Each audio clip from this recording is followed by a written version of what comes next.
La Hortènsia Iturriaga és una profe de la Universitat Autònoma de tota la vida.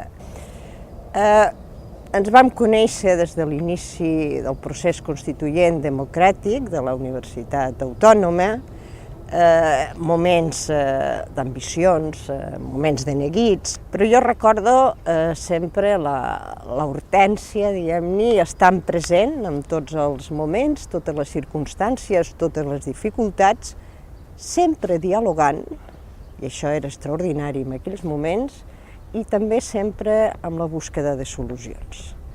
Cuando yo llegué a la Autónoma en el año 71, todavía estábamos en la dictadura, pero esta universidad tenía unas características especiales. Empezaba, a la salida de la estación de Bellaterra había un letrero que decía Isla Democrática de Papavillar, un letrero hecho por unos alumnos. Es verdad que no hay islas democráticas en un entorno dictatorial, pero sí que es verdad que se reunían una serie de personas ya formadas, como los que a mí me contrataron, el doctor Casasas y el doctor Barrera, que siendo profesionales muy buenos y humanamente personas valiosas, muy valiosas, resultaba que tenían una nostalgia de lo que para ellos fue su primera universidad autónoma, aquella de la Segunda República, y entonces querían de alguna manera reproducir o recrear aquella situación. Por otro lado, coincidíamos un montón de personas jóvenes que creíamos que una manera de cambiar las características del país era elevar el nivel académico y formar a las personas de otra manera. Aquel entusiasmo de muchos dio lugar a que la Autónoma acabara siendo lo que es decir, una universidad donde lo que se ha conseguido es mucho más que la suma de lo que aportaba cada uno. Hubo un efecto sinérgico de entusiasmo colectivo que determinó que, bueno, aquí se pasaran muchas barreras y se pudiera llegar a unos niveles de excelencia en condiciones no tan maravillosas. Conec l'Hortènsia ja des de fa molts anys. De fet, va ser la primera professora que vaig tenir de química analítica quan vaig entrar a la universitat. Això era cap a finals del 75. Aleshores, en aquella època, la universitat, a part d'estudiar, feia moltes coses i l'Hortènsia sempre va ajudar-nos amb moltes de les que organitzàvem. Per tant, hem d'estar molt agraïts. Va iniciar un tema que en aquell moment era molt innovador, difícil, que era aconseguir que els profes de la universitat entenguessin que també eren docents i que havien de ser uns bons docents a més d'uns bons investigadors i d'unes bones investigadores. L'Hortènsia hi era i l'Hortènsia ho va tirar endavant. I ha estat un puntal extraordinari de la revista d'ensenyances de la ciència, de l'Institut de Ciències de l'Educació, amb col·laboració molt estreta en aquell moment, amb la creació de la revista, que en aquell moment hi era la directora de l'ICE, la Berta Gutiérrez. La van crear i jo diria que la van consolidar amb una projecció local i internacional important. Yo no sería yo, y los que me conocen saben que no puedo evitarlo, si no fuera crítica también, porque me parece que después de haber llegado a una situación muy buena en la universidad, hace unos cuantos años que estamos muy estancados. Y sobre todo hablo del entorno de ciencias, que es el que más conozco. Y yo lo que he hecho en falta es ese impulso que hubo aquí pues, en los años 80, por ejemplo, y que ahora no lo veo tanto. Es decir, desde mi punto de vista, la investigación sigue funcionando bien como se llegó a establecer, hay proyectos de investigación, hay un trabajo en revistas de reconocido prestigio, que decimos, y todo eso. Pero en cuanto a la docencia, tengo la sensación de que el conjunto es algo muerto y que tenemos un cadáver que todos sabemos que lo tenemos y que nadie lo quiere enterrar. Es decir, alumnos, profesores, administración, somos cómplices de un sistema que no funciona. Cuando el mundo ha cambiado tanto, cuando uno puede conectar inmediatamente con Nueva Zelanda, con cualquier lugar de Japón, con no sé qué, y que un alumno venga aquí para tomar apuntes y reproducir unos días antes del examen algo y luego contarlo, en lugar de venir a ejercitar su intelecto, eso es algo que todos sabemos que no va. pero por comodidad, porque el que ya toma apuntes ya está contento, el que ya dice su lección, que se la sabe, pues también seguimos manteniendo este cadáver. Y yo creo que nos falta creatividad para desarrollar nuevos proyectos. Porque es verdad que los alumnos pueden venir peor preparados, pero bueno, eso no quiere decir nada. Peor, ¿qué quiere decir peor? De otra manera. Y además, en cualquier caso, hay que modificar eso. Es decir, que esta es una pena que tengo en los últimos tiempos. Però sí que hi ha una cosa que m'agradaria recordar, també tornant als temps d'estudiant, i és que una cosa que de tan òbvia no hi vaig pensar fins al cap d'uns quants anys, no? I és que, de fet, va ser l'única professora que vaig tenir mentre estudiava la carrera. Aleshores, sí, hi havia algun altre pel departament, però molt poques. La situació ha anat canviant i, a poc, han entrat més dones que estan treballant al Departament de Química com professors permanents, però podríem dir que el seu percentatge no deu arribar ni a un 20-25% del total. Suposo que aquesta situació es corregirà en un futur, tenint en compte que a la llicenciatura de Química hi ha una clara majoria de noies respecte a nois.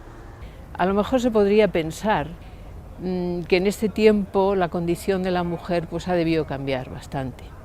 Y efectivamente ha sido así. Es decir, he presenciado y he vivido en mi propia vida una evolución notable. Notable para bien de muchas mujeres del entorno, pero eso no quiere decir que todo se haya conseguido, ni muchísimo menos. Jo tenia una il·lusió, el que em semblava una fita una mica impossible per la meva situació en aquell moment. Jo volia fer el doctorat, o volia començar el doctorat, el que passa és que tenia una nena petita, en aquells moments tenia 3 anys, i a més estava embarassada de la meva segona filla, i ja era docent d'un centre universitari a Igualada. Després d'una estona de parlar amb ella em va explicar que en la seva vida havia viscut situacions molt similars a la meva, perquè ella sempre ha estat una dona treballadora i a més ha tirat endavant a la seva família, és mare de 3 filles. I ella em va dir que si un s'ho proposava, se n'en podien sortir de situacions com aquesta. Aleshores, realment em va animar a tirar-ho endavant i per mi les seves paraules van ser com un revulsiu, perquè vaig veure que si una persona que acabava de conèixer m'era capaç de confiar en mi, per què no ho havia de fer jo de mi mateixa? Aleshores vaig decidir tirar-ho endavant i encara que el procés ha estat llarg, ara puc dir que ja li veig un final, ja estic acabant. Per mi ella sempre serà un referent a seguir.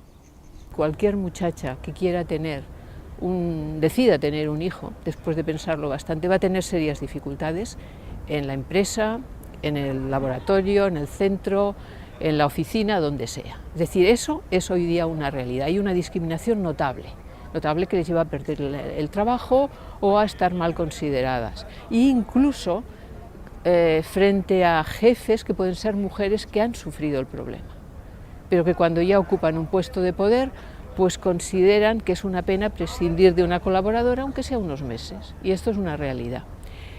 De todas maneras, a nivel de reconocimiento formal, tenemos muchos respecto a los que tenía yo pues, cuando vine aquí, pero el reconocimiento formal solo no basta, porque en la sociedad queda impregnada de unos comportamientos que son unos comportamientos de abuso de poder de unos sobre otros, y eso sigue siendo una realidad en nuestras vidas. Nosotros a veces incluso lo practicamos, sin darnos cuenta, porque queda marcado.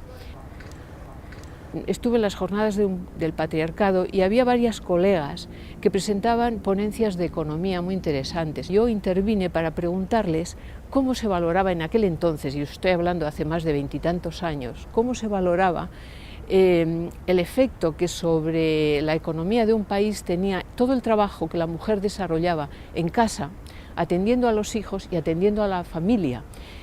Tanto material como en el de bienestar psicológico, de formación, etc. Entonces me dijeron que esto no se valoraba, que había un norteamericano que estaba hablando un poquito de ello, pero que no estaba contabilizado a nivel de factor económico.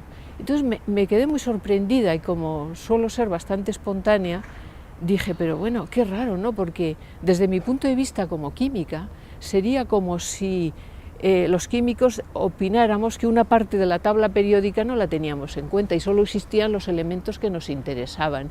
Y eso llamó la atención, pero es que sigo pensando que es una realidad.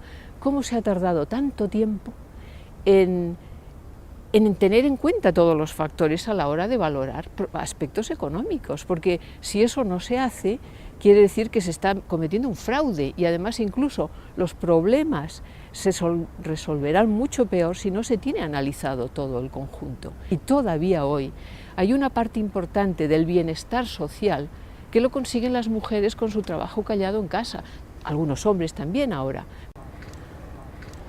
Tinc que dir que quan vaig arribar aquí i la vaig poder conèixer personalment, em vaig emportar una molt agradable sorpresa i alhora una gran satisfacció perquè he pogut contrastar des d'aquell moment fins al present el tarannà tan simple, tan senzill, tan acollidor que té l'Hortènsia en tots els aspectes de la vida, no solament els científics, sinó també els personals. I aquest reconeixement no és exclusivament meu, sinó l'he pogut també veure, percebre amb totes les activitats que l'Hortènsia ha estat emprenent amb diferents reunions de tipus científic, humanístic, a les quals jo he pogut participar o assistir juntament amb ella. Una persona cordial, afable, segura de si mateixa i molt engrescadora. Jo crec que ha fet un equilibri entre tres coses no sempre fàcils de lligar. Una investigadora en el camp científic, important, una persona de visió femenina des de la seva condició de dona amb la seva vessant professional i feminista, i tercera, una dona amb compromís ciutadà, una gran bona ciutadana, en què des d'una òptica progressista ha defensat sempre els interessos, diguem-ne, beneficiosos per la majoria i sobretot per la gent que està amb més dificultats. Bé, Hortènsia, felicitats, magnífic, el premi i el reconeixement que t'estem fent.